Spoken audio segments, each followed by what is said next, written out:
Merci de nous suivre sur l'ensemble de nos plateformes et sur la 95.5 Prestige FM pour vous informer. Au sommaire de cette édition, 4e journée nationale de concertation sur le financement du développement territorial et la réforme de la fiscalité locale à Thiès. Le ministre annonce des réformes sur le financement du développement territorial et de la fiscalité locale. Conseil régional de développement tenu hier à la gouvernance de Thiès concernant la revue annuelle conjointe et le plan national de développement sanitaire et social et la présentation des performances 2024 du secteur de la santé et de l'action sociale dans la région de Thiès a marqué cette rencontre. Et puis à Dakar, le renforcement de la digitalisation des données de santé en Afrique était au menu d'une session qui s'est ouverte jeudi à l'Institut Pasteur de Dakar.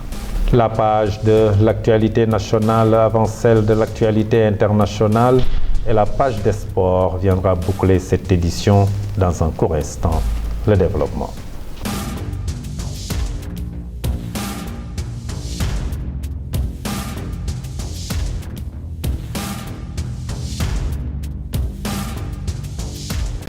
Mesdames, Mademoiselles, Messieurs, bonsoir et bienvenue dans ce journal. Bala Moussa Fofana a présidé hier jeudi à Thiès la 4e journée nationale de concertation sur le financement du développement territorial et la réforme de la fiscalité locale à Thiès. Le ministre de l'Urbanisme, des collectivités territoriales et de l'aménagement des territoires annonce des réformes sur le financement du développement territorial et de la fiscalité locale. Suivons ses propos, il est au micro de Madiop Mbow lors de cette rencontre.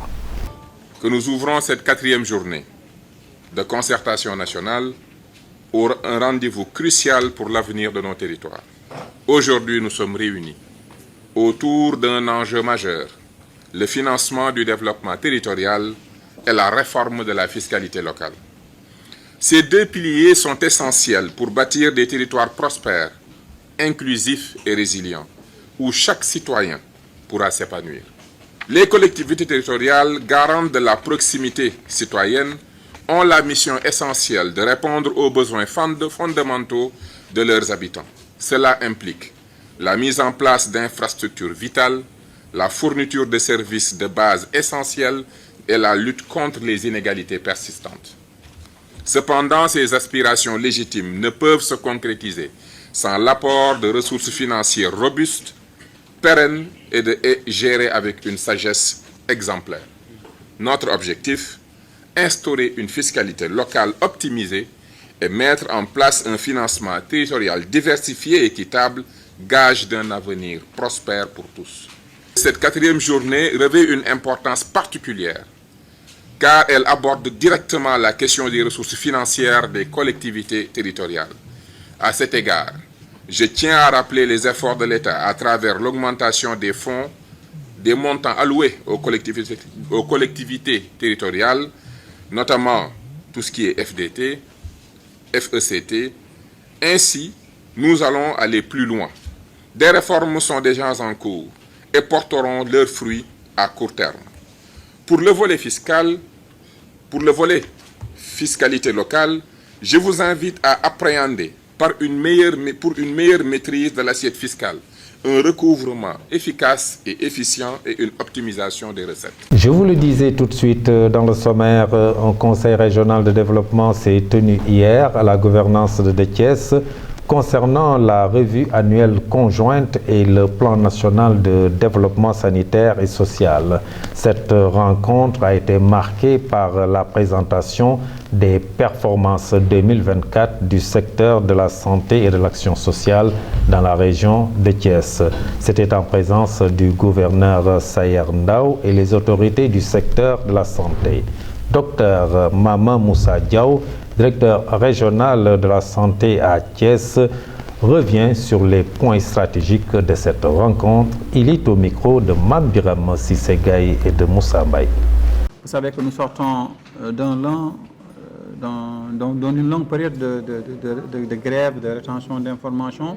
Et ce n'était pas évident de revenir ici en respectant les délais pour pouvoir présenter les résultats.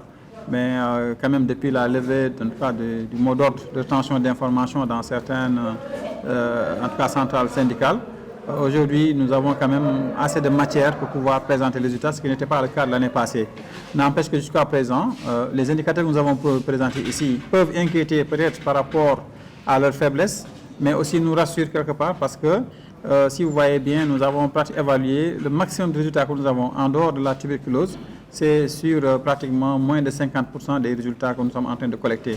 Puisque nous ne pouvons pas décaler la période d'évaluation de cette RAC qui précède la RAC nationale, nous sommes obligés en certains mois de nous arrêter pour dire voilà ce que nous avons. Ce qui fait qu'en réalité, nous avons une marge de progression. Mais pourquoi nous sommes rassurés, c'est surtout par rapport aux indicateurs de qualité de soins. C'est-à-dire que même s'il y a eu la rétention d'informations, sur les éléments de qualité qui montrent vraiment la technicité, la compétence des agents, sur ces éléments-là, qu'on peut évaluer sur quel que soit le nombre d'éléments que nous avons, sur ces éléments, nous avons de très belles performances. Ça veut dire que même si les agents sont, donc, pour certains, dans une dynamique de détention d'informations, ça n'a pas, en tout cas, impacté la qualité du travail, du service fait. Et ça, vraiment, c'est l'élément de satisfaction que nous avons. L'autre élément de satisfaction que nous avons, c'est que les indicateurs que nous avons présentés ici, certains sont déjà dans une très bonne voie. Et si vous avez déjà des indicateurs dans une très bonne voie, alors que vous avez une marge de progression sur la complexité des données, donc déjà, on peut être rassuré que la région de Thiès, encore une fois, a eu vraiment de très bonnes performances. Et puis, cap maintenant à Dakar, où le renforcement de la digitalisation des données de santé en Afrique était au menu d'une session qui s'est ouverte jeudi à l'Institut Pasteur de Dakar.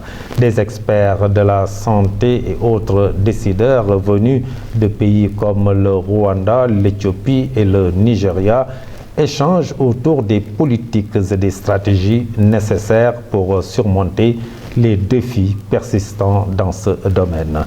Dr Abdourahmane Dia, directeur de la prévention Institut Pasteur, donne plus de détails sur cette initiative. Je vous propose de le suivre.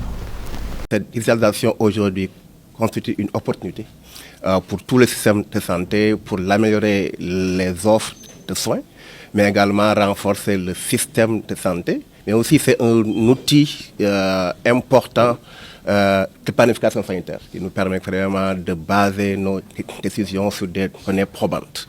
Et donc, ça entraîne également beaucoup de défis qu'il faudra identifier, discuter et essayer de trouver en tout cas des solutions et des stratégies pour les régler.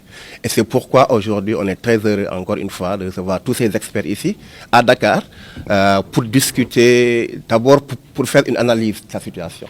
Quel est le niveau de la digitalisation dans nos systèmes de santé en Afrique, partager des expériences, parce que comme on l'a dit, il y a des pays qui sont plus avancés que d'autres. Donc l'idée c'est de vraiment partager des expériences, mais aussi formuler des recommandations à travers notre système de santé, à travers nos autorités, pour que les décisions soient basées sur des évidences. C'est encore aussi une opportunité pour nous, avec ce dialogue-là, de mettre ensemble les chercheurs, comme on disait, les innovateurs, les planificateurs, les décideurs, pour que nos résultats de recherche puissent être utilisés. Restons sur cette rencontre pour rappeler que l'événement, la 3e du genre, entre dans le cadre d'une série de dialogues politiques.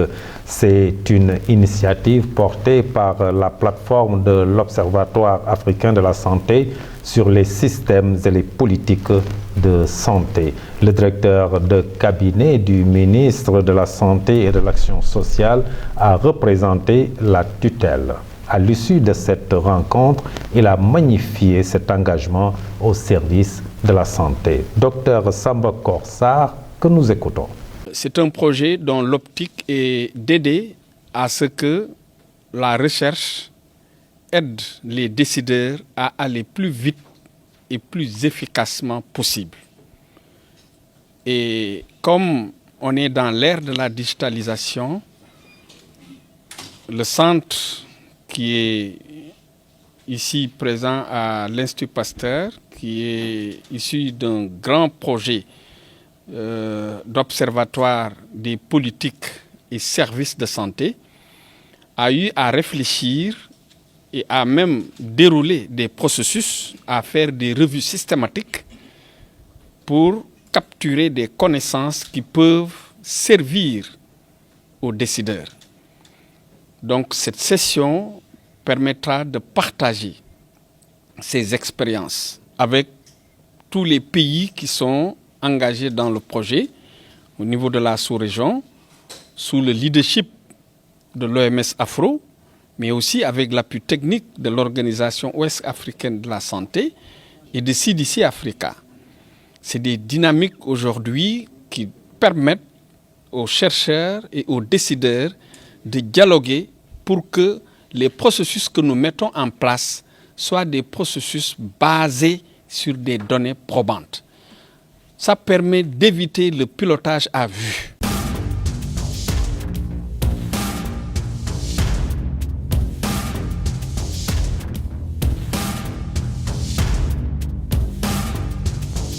Page de l'actualité nationale et nous parlons santé. La F2S annonce une grève générale le 13 et 14 mars 2025. Mambiram Sissegaï.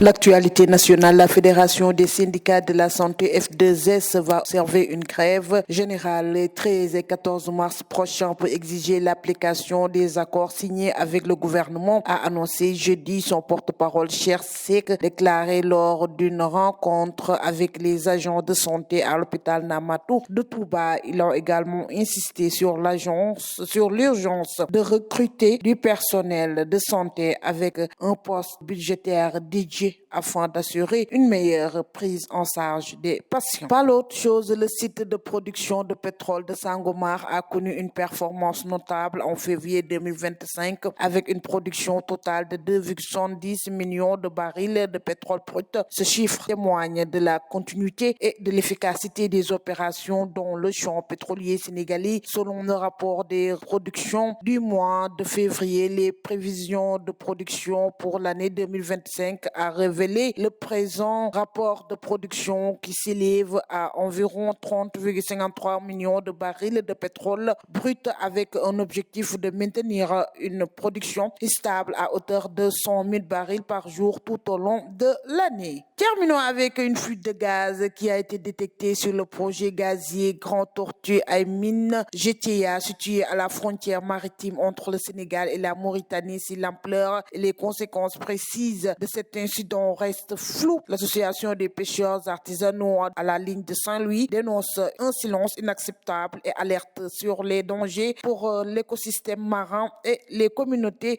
côtières. Selon les pêcheurs de Guet-Ndar, déjà affectés par la réduction de leur zone de pêche due à l'exploitation du gaz, cette fuite constitue une nouvelle menace pour leur activité et leur survie. Après nous avoir volé Diatara, aujourd'hui c'est notre santé, nos ressources et nos vies qui sont en danger, s'indigne l'association dans un communiqué. C'était tout pour cette page de l'actualité nationale.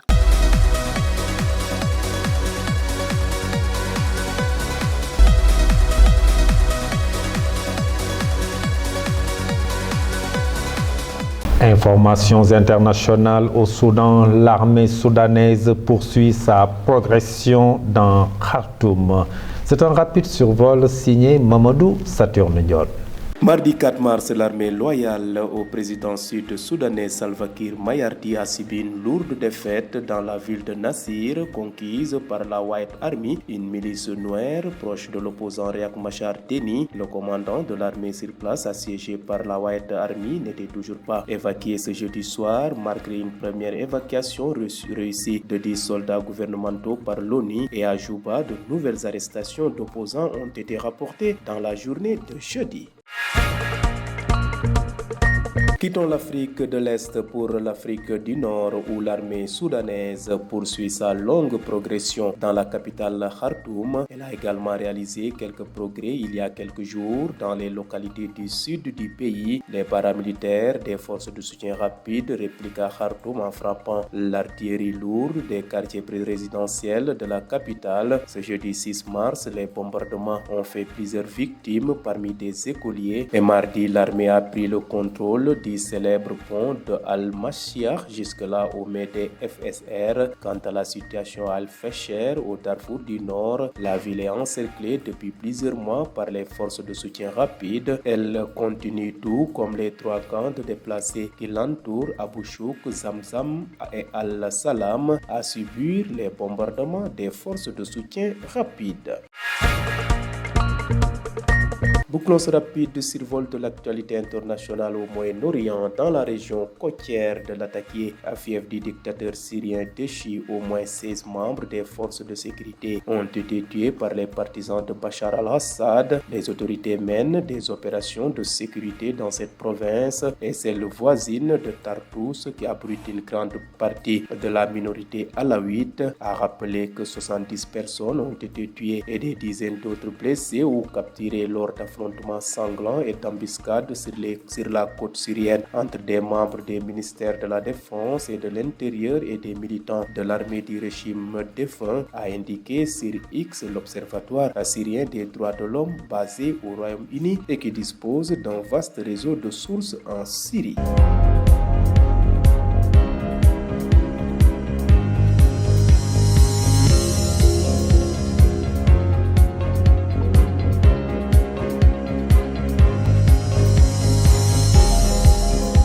Page de l'actualité sportive, Ligue Europa, Tottenham de Pape Matar Sarr piégé par l'AS Alkmaar en 8e de finale. Allez, nous restons avec vous, Mamadou Saturne Ndione.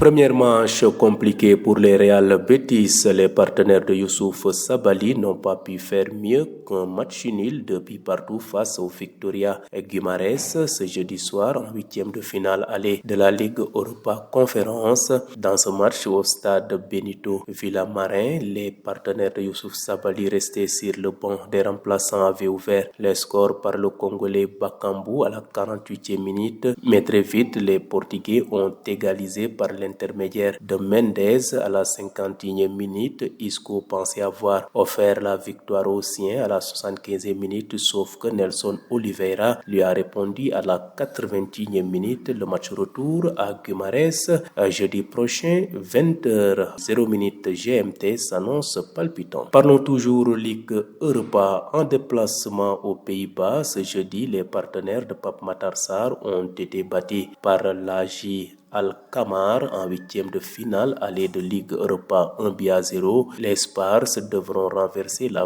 vapeur au retour afin d'éviter une triste désillusion. Terminons cette page sportive toujours par la Ligue Europa. Première à l'issue de la phase de Ligue, la Lazio de Rome a difficilement réussi à gagner son match aller, comptant pour les 8e de finale de Ligue Europa en déplacement en République tchèque. Ce jeudi 6 mars, les partenaires de Boulaïdia ont en effet crucifié le Victoria Plzeň 2-1 dans les arrêts de jeu, le tout en ayant terminé la rencontre à 9-11. Merci beaucoup Mamadou Saturne Ndione pour ces informations sportives et internationales. Merci Mambiram Sissé Gaïa. Ceci met fin à ce journal que j'ai eu l'honneur de vous présenter. Merci de l'avoir suivi. Passez une excellente fin de soirée. Très bon week-end. Au revoir.